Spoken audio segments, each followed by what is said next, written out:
네, 첫 번째 정론 1침입니다. 그냥 오류인가 의도적 왜곡인가. 연금특위가 아주 비겁하게도 공론화위원회라고 하는 것을 만들어 가지고 책임을 지금 떠넘기고 있죠. 그 공론화위원회가 시민대표 500명으로 구성되는데 이들이 연금에 대한 전문성을 갖기가 어려운 일반 국민들 아닙니까? 그래서 어쩔 수 없이 이 공론화위원회 500명 모아놓고 이들에게 학습 자료를 제공했어요. 두 가지 안을 놓고 1번 안과 2번 안과 관련된 학습 자료를 영상으로 제시를 했습니다. 그런데 1번 안은 뭐냐면 소득 대체율을 40%에서 50%로 올린다는 거예요. 그걸 하기 위해서 보험료를 9%에서 13%로 올리는 안입니다. 이 일종의 소득을 더 보장하는 데 방점을 둔 안이라서 소득보장론이라고 하는데 이걸 설명한 자가 김연명이라는 교수입니다. 중앙대 사회복지학과 교수예요.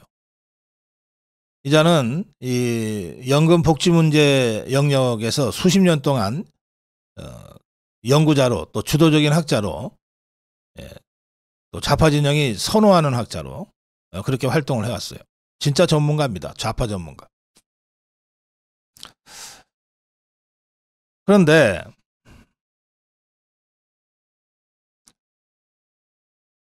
이자가 설명한 그 영상에 보면 저소득층의 월 연금이 63만 원에서 113만 원으로 50만 원이 오르는 걸로 되어 있어요. 이 일안에 따라서 연금 계획을 한다면 저소득층이 50만 원이나 더 받는 거예요.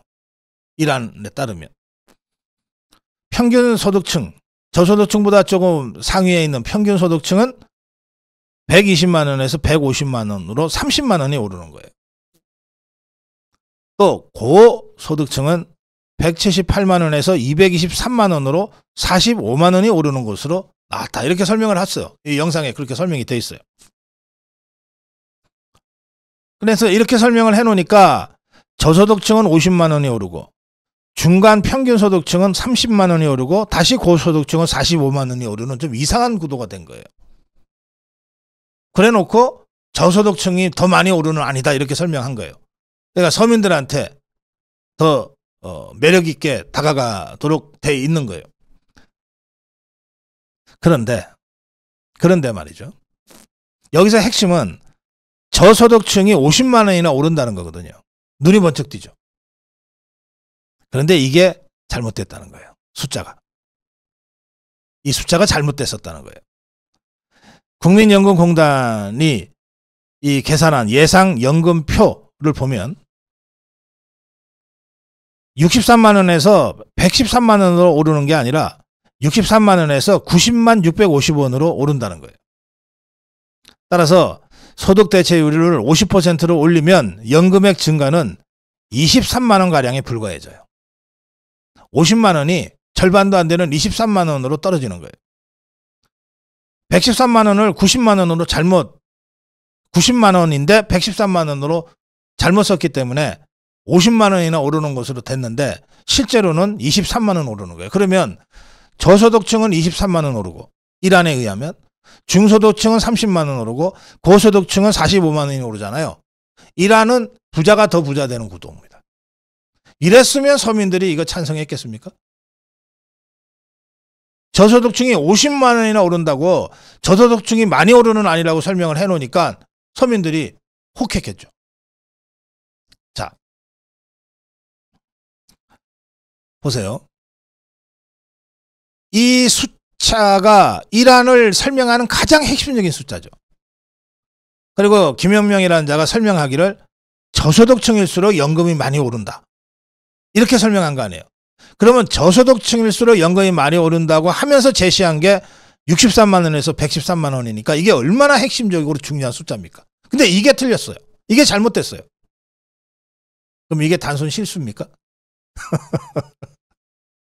이게 단순 실수예요. 이런 걸 실수하면 당장 교수 자리 내놔야죠. 쪽팔려서라도. 강단이 어떻게 씁니까?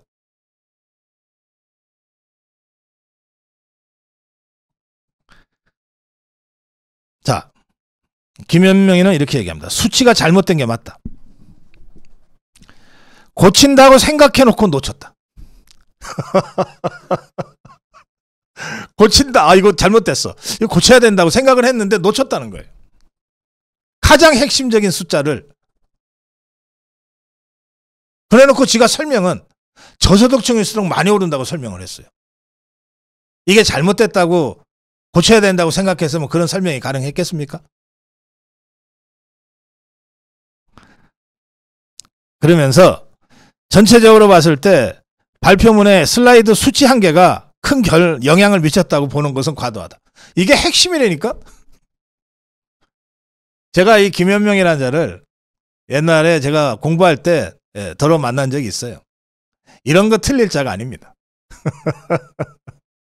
제가 김현명이를 너무 과대평가하는지는 모르겠는데 적어도 당시에 한 30년 전에 봤던 김현명이는 연구자의 기본은 돼 있는 자였어요. 가장 핵심적인 부분에 아 이거 잘못됐어 고쳐야 되라고 생각하면서도 놓쳤다? 야, 그래서 저는 이게 그야말로 기술적 오류가 아니고 의도적 왜곡이었을 가능성이 더 높다고 저는 생각합니다. 그런데 이 결과가 엄청나게 이제 큰 후폭풍을 불러오는데 이렇게 돼 놓으니까 처음에 말이죠. 처음에 공론화위원회에서 설명 자료를 배포하기 전에 그냥 물어봤어요. 40에서 50으로 소득 대체율을 올리는 안과 40을 그냥 유지하는 안. 그럼 물어봤어요. 그러자 1안 올리는 안은 36. 그냥 두자는 40을 유지하자는 안은 44였어요. 비교적 합리적으로 우리가 좀 아무리 힘들어도 미래 세대 우리 자식들한테 부담을 어떻게 더 넘기냐. 우리가 고통 분담해야지. 이게 더 많았던 거예요. 36대 44. 그런데 김현명이의 이런 설명을 듣고 난 다음에 조사를 해보니까 1안이 50, 2안이 38로 뒤집힌 거예요. 자, 이 숫자 하나가 이렇게 엄청난 변화를 갖고 왔어요. 그런데 이자가 그거 틀렸다. 고친다고 했는데 내가 놓쳤다. 이러고 있는 거예요, 지금.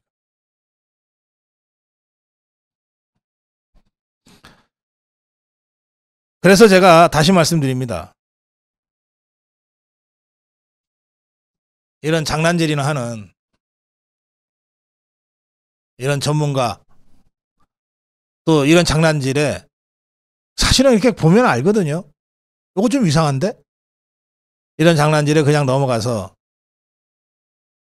정반대 결과를 대답한 공론화위 이런 식으로 실체도 없이 책임 떠넘기기 식으로 연금개혁을 표류시키면 안 된다. 정말 정부가 책임지고 책임 있게 욕 먹을 때 먹더라도 당당하게 발표하고 국민적 여론 공론 수렴을 통해서 해나가자. 이 뭐하는 짓들이냐 이거.